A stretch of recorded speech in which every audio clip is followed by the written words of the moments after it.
Assalamualaikum warahmatullahi wabarakatuh. Waalaikumsalam warahmatullahi wabarakatuh. Pada kesempatan kali ini saya tidak sendiri, saya ditemani oleh rekan sejawat saya yang bernama Ibu Is Nurhayati. Apa kabar Ibu Is? Alhamdulillah sehat Ibu. Semangat ya. Alhamdulillah semangat Bu. Saya semangat. Alhamdulillah. Dan selanjutnya juga saya ditemani oleh pengajar praktik Ibu Lilis Maryam. Apa kabar Bu Lilis? Luar biasa. Allahu Akbar. Harus semangat. Harus semangat. Pada kesempatan kali ini kami akan melakukan pasca observasi untuk modul 2.3. Sementara sebelumnya kami sudah melakukan pra observasi dan selanjutnya observasi, ya, observasi supervisi akademik dengan paradigma berpikir coaching yang saya lakukan kepada rekan sejawat saya, yaitu Bu Is Nurhayati, dengan mengampu bidang bimbingan dan konseling. Dan pada kesempatan kali ini kami akan melakukan pasca observasi setelah beberapa minggu yang lalu kami melakukan supervisi akademik ke kelas. Baiklah, kita akan mulai. Apa kabar Bu Lis? Alhamdulillah sehat Ibu. Nah, beberapa minggu yang lalu kita sudah menyelenggarakan observasi di kelas Ibu ya. Dan pada saat itu Ibu sudah melaksanakan berbagai tahapan-tahapan yang Ibu lakukan pembelajaran selama di kelas. Saya ingin bertanya kepada Ibu, bagaimana perasaan Ibu pada saat Ibu melakukan pembelajaran di kelas sehingga Ibu pun memberikan bermacam-macam informasi kepada para siswa. Boleh diutarakan Ibu, silakan. Terima kasih Ibu atas kesempatannya. Alhamdulillah setelah waktu di bulan kemarin ya kita melaksanakan wawancara pra observasi. Saat observasi perasaan saya gimana ya, senangnya ada, senangnya juga ada gitu. Senangnya ketika anak-anak antusias untuk mengikuti pembelajaran yang saya berikan. Kemudian nggak senangnya karena di kelas tersebut jadwalnya itu menjelang jam terakhir, sehingga ada aja anak yang kurang bersemangat dan kurang antusias gitu untuk mengikuti pembelajaran ya, apalagi ditambah dengan kondisi cuaca yang cukup panas waktu itu ya. Jadi anak-anak kadang ngerasa mungkin ingin di luar, gerabu ya udah sebentar dah, Ibu akan ngasih materinya juga hanya untuk kenalan aja kayak gitu waktu itu. Terus pada waktu proses pembelajaran ada beberapa yang saya garis bawahi gitu. Media yang cocok setiap kelas itu ternyata beda gitu, karena Disesuaikan. iya betul Bu, karena karakter setiap anak tuh beda-beda gitu. Ada yang senangnya itu serius, ada juga yang senangnya itu melihat media gambar, contohnya harus pakai proyektor ya, secara visual harus pakai ini proyektor. Ada yang senang musik gitu. Nah waktu kemarin mungkin saya kurang tepat kayaknya memilih media di kelas tersebut, karena hanya dengan menggunakan kertas berwarna, kemudian gamesnya juga games yang sederhana. Sepertinya untuk kelas yang waktu itu saya yang diobservasi harus menggunakan media yang menggunakan visual gitu, pasang proyektor, terus ada musik. Soalnya anaknya itu kalau dilihat dari hasil psikotes, gaya belajarnya itu kinestetik dan audiovisual gitu rata-ratanya gitu. Iya, yang audio hanya sedikit gitu di kelas itu. Alhamdulillah, berarti secara tidak langsung juga Bu Lis di situ sudah menemukan ya kelompok diferensiasinya gitu ya. Jadi ada anak yang tipe belajar visual, auditori, kinestetik, dan memang pada saat itu Bu Lis sudah melakukan kelompok peminatan ya, profil belajar siswanya. Bu Lis sudah menemukan ternyata untuk kelas tersebut sepertinya media yang seharusnya dipersiapkan adalah media yang berkaitan dengan visual ya Bu ya, seperti itu. Oke, baik Bu Is, dari serangkaian yang sudah Bu Is lakukan pada saat kemarin kita observasi di kelas, kira-kira untuk tujuan pembelajarannya Bu Is merasa sudah kalau untuk tujuan pembelajaran kemarin sudah tercapai. Ya meskipun ada sebagian anak yang kurang antusias mungkin karena cuaca juga gitu. Dan jam terakhir. Iya, jam terakhir. Jadi suka kurang kondusif gitulah kalau menjelang mau pulang di jam-jam terakhir itu. Alhamdulillah sih tercapai. Kemarin mereka ketika di kertas berwarna itu semua menulis nama, kemudian makanan favorit mereka seperti apa, kemudian hobinya apa. Alhamdulillah sih tercapai. Dan satu sama lain mereka, oh iya, oh ternyata kamu tuh seneng ini ya. Jadi yang tadinya nggak tahu gitu si temennya teh, padahal sebelahan gitu, oh ternyata kamu tuh senengnya warna ini, pantesan atuh. Alhamdulillah sih tercapai Bu. Dan memang Bu Is juga sudah melakukan tahap-tahapannya ya Bu ya, sesuai dengan yang sudah direncanakan Ya. lewat RPLBK yang sudah Bu Is siapkan juga mungkin ya Bu Is ya. Lalu mengenai tahapan-tahapannya sudah dilakukan, mengenai strateginya Bu. Nah, strategi yang Ibu lakukan kemarin itu menurut Ibu pribadi apakah sudah cocok, sudah sesuai dengan objek atau dengan murid yang Ibu ajarkan di kelas tersebut atau tidak Ibu? Menurut saya enggak sih, maksudnya kan Untuk sesuai dengan strateginya. soalnya kan ya tadi kembali lagi ke yang tadi dilihat dari gaya belajarnya, rata-rata di kelas itu teh visual dan kinestetik gitu, audionya sedikit gitu lah. Mungkin untuk kedepannya ya bisa jadi kalau setiap pembelajaran di situ apa sih dipadu-padankan lah. Ada gaya belajar kinestetiknya ada, di visualnya juga ada gitu. Berarti rencana ke depan strategi apa yang akan Ibu lakukan untuk kelas tersebut? Strategi Pembelajarannya insya Allah masih berdiferensiasi, tapi dengan menggunakan media yang lebih cocok gitu. Media yang lebih menarik gitu. Mungkin gamesnya lebih pro pada gaya belajar yang visualnya gitu.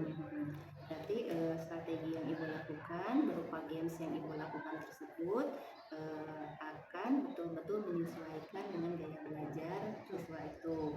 Adakah lagi strategi lain Ibu? Strategi lain mungkin disesuaikan dengan ini Bu, kan kebanyakan di situ mau kuliahnya itu di bidang kesehatan rata-rata di kelas itu. Mungkin nanti saya akan mencoba untuk menggunakan media yang lain gitu lah, yang lebih menarik, yang berkaitan dengan mereka. Condongnya kuliahnya kan di kesehatan, misalkan nanti menggunakan istilah-istilah kesehatan misalkan, dikelompokkan berdasarkan minat mereka sesuai dengan cita-citanya. Kan ada yang mau jadi aktor, ada yang mau jadi apoteker, di situ tuh banyak, ada yang mau kuliah kedokteran juga gitu. Nanti mungkin dikelompokkan pembelajarannya itu tetap berdiferensiasi, tapi misalkan sesuai dengan kelompok nama-nama kesehatan, misalkan tim kesehatan, misalkan profesi ya betul, dari tim kesehatan nakes gitu ya. Betul seperti itu.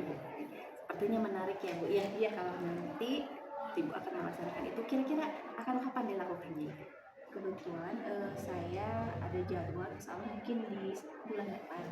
Karena untuk bulan ini ada jadwal untuk wawancara mereka tuh. Jadi insya Allah untuk bulan depan saya akan lakukan itu. Jadi secara berkelompok berdiferensiasi, tapi sesuai dengan tadi ya, nama-nama profesi di bidang nakes.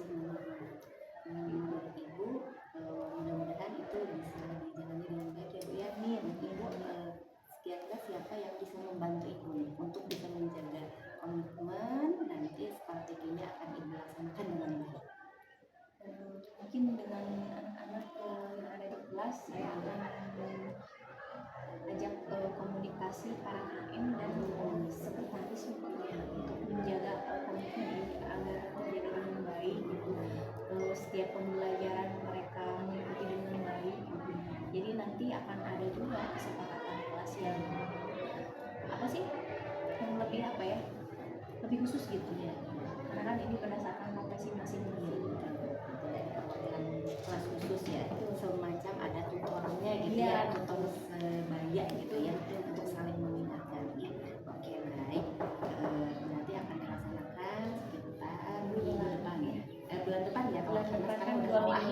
betul betul. Oke, baik Bu Is.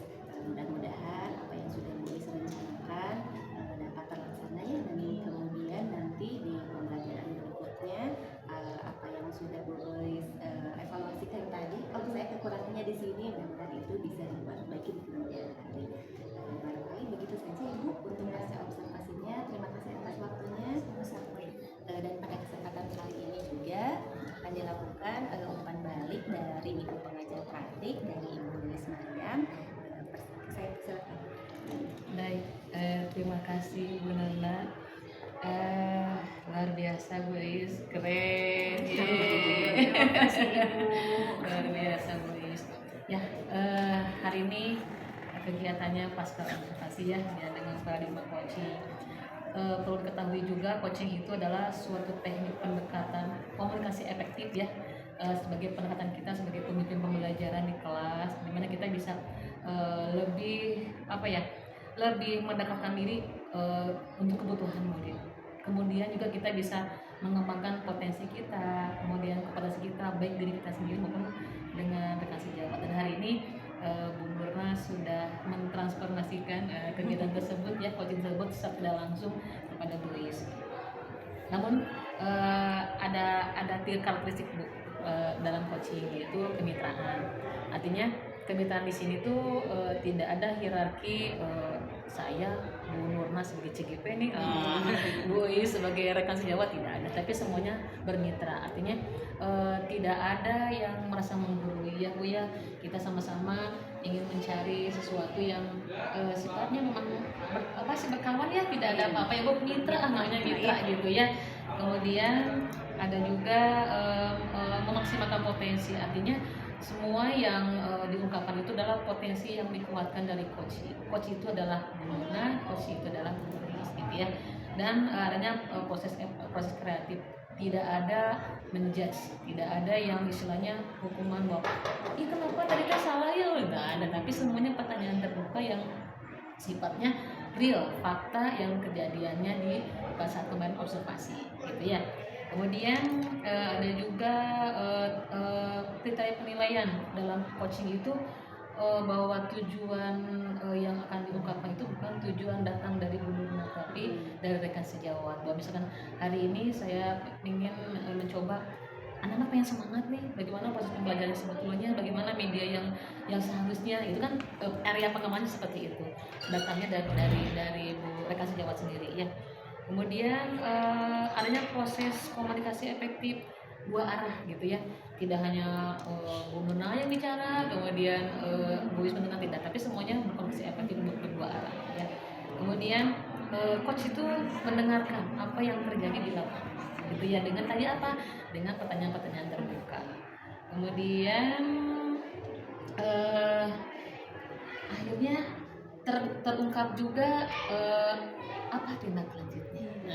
Tadi bulan depan nih ya, luar biasa ditunggu ya bulan depan ya Bu Nurna ya, untuk bagaimana amazing ya, karena kemarin waktu PI 4 itu saya juga baru tahu, oh ternyata layanan BK seperti ini ya. Karena kan selama ini saya kan belum begitu paham bagaimana layanan BK, setelah di lapangan oh ternyata seperti ini bentuknya gitu ya. Kemudian tadi bulan depan ya Bu ya, bulan depan. Nah itu berarti adanya tindak lanjut yang konkret, artinya kemudian ada jeda waktu yang jelas gitu, kapan area pengembangan apa yang ingin dikembangkan kembali. Itu berapa persen Bu? 15%? Ada 15% tersisa ya? 15% tersisa ya? Iya, masih ada 15%. Iya, karena memang kan setiap area pengembangan kita, setiap pembelajaran seutuhnya itu dilaksanakan 100%, semuanya full gitu ya. Ketika meskipun modelnya sudah dituju, pembelajarannya, area pengembangan sudah kita buat, kemudian tambahkan strategi pembelajaran yang berdiferensiasi, kemudian ada budaya positif, kemudian ada visual, ternyata oh tadi masih ada 15% nih, apa yang harus dimakan kembali gitu. Jadi terlihat ya Bu ya, karena memang selama ini supervisi akademik yang dilakukan itu kan seseorang datang ke kelas melihat semua area pengembangan, sementara yang sebetulnya ada tiga tahapan seperti ini, observasi dan dari dengan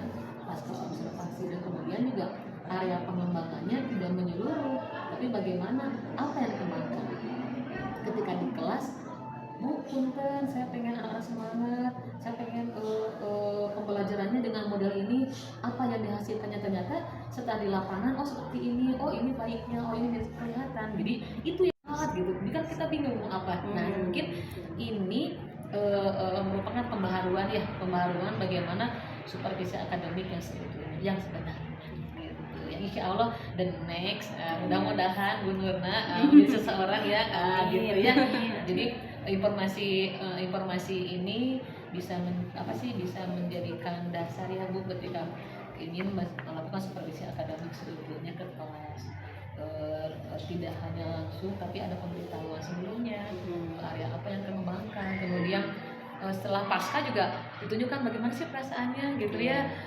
Akhirnya setelah kemarin kan pastilah deg-degan mah ada aja punya gitu ya, tapi kan intinya setelah semuanya strategi mau ada pembelajaran semuanya dilakukan, oh alhamdulillah tenang, oh alhamdulillah terlaksana meskipun masih ada 15% yang belum tercapai, tapi nggak apa-apa karena memang ada RPL tadi ya Bu ya, tindak lanjutnya nanti yang akan kembangkan yaitu tadi Ibu bulan depan nih, kata bulan depan seperti apa gitu ya. Alhamdulillah Ibu luar biasa, saya pribadi sangat mengapresiasi Bu Eis sudah, terima kasih sudah membantu Bu Nurna dalam hal ini menyelesaikan tugas apa Bu 2.3 ya Bu ya, lumayan dan memang dan alhamdulillah Bu Eis ini juga amazing di kelas luar biasa keren gitu ya. Kemarin lihat observasi lagi, wah luar biasa ini tertarik. Seandainya ada waktu kemarin ya saya pengen masuk juga ya alhamdulillah, tapi dengan melihat kemarin video dari Ibu juga keren ini udah masuk nih gitu ya. Jadi memang esensi dari pembelajaran berorganisasi yang udah masuk, kemudian disiplin positifnya, kemudian bagaimana anak mengungkapkan perasaan itu udah semuanya udah sinergi di situ ya Bu ya. Terima kasih atas waktunya, terima kasih sudah membantu Bu Nurna menyelesaikan tugas PGP. Ini udah injury time loh Bu. Lumayan di modul 3 yang 2.3, sebetulnya 2.3 itu kegiatannya sudah. Karena hari ini harus dengan PP di sini hadir, makanya diungkapkan kembali. Sementara sekarang udah modul 3 ya Bu ya. Sudah mau selesai ya Bu ya. Iya. Kalau dalam penilaian itu ada 1, 2, 3, 4. 1 itu adalah kurang, 2 itu cukup, 3 itu baik, 4 itu sangat baik. Kalau saya melihat hari ini adalah sangat baik, luar biasa. Nuhun ya Bu Eis, sama pisan. Itu dari saya. Baik, rekan-rekan semuanya, terima kasih atas kesempatannya. Pada kesempatan kali ini telah dilakukan pasca observasi kepada rekan sejawat saya Bu Eis dan telah dilakukan umpan balik oleh pengajar praktik. Terima kasih atas perhatiannya. Assalamualaikum warahmatullahi wabarakatuh. Waalaikumsalam warahmatullahi wabarakatuh.